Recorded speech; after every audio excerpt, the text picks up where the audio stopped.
पूरे मुल्क नूं एक संदेश देना चाहुंदे हां।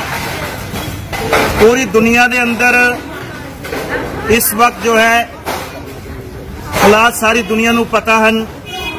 ऐसे मौके दे उपर ननकाना साहब दे उपर एक बेवकूफ शरारती बंदे दे हमला जो है उसकी निंदा करते हाँ।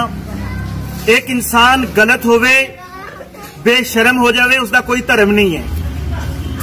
एक इंसान की गलती नूं पूरी इंसानियत के उपर और किसी धर्म के नाल नहीं जोड़िया जाता है।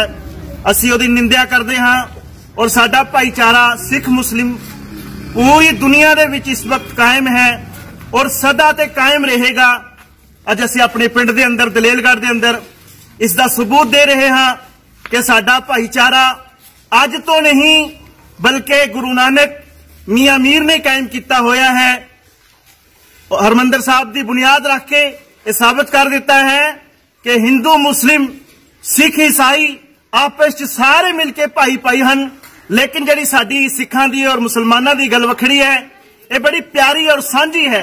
इस करके असी ऐसे शरीर लोगों को, ऐसे जड़े फितना पाने वाले लोग ने, असी पाकिस्तान दी सरकार तो मंग करते हाँ कि उन्होंने सख्त तो सख्त, कड़ी तो कड़ी सजा दी जाए और ऐसे लोगों के ऊपर जो है कंदगन लगाए जान ताकि गहां ऐसा कोई हमला ना करे। ये सारे धर्म स्थान साडे अपने ने, गुरुद्वारे भी अपने ने, मस्जिदां भी अपनियां ने, साडे मंदिर भी हिंदुस्तान दे अपने ने। इस्लाम इस चीज की तालीम नहीं देता है।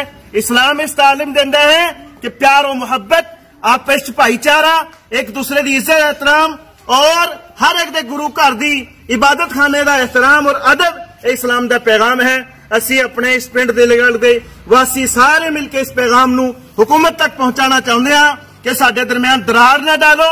ये साजिश है जो इस टाइम ननकाना साहब से हमला होया है, बहुत बड़ी साजिश है।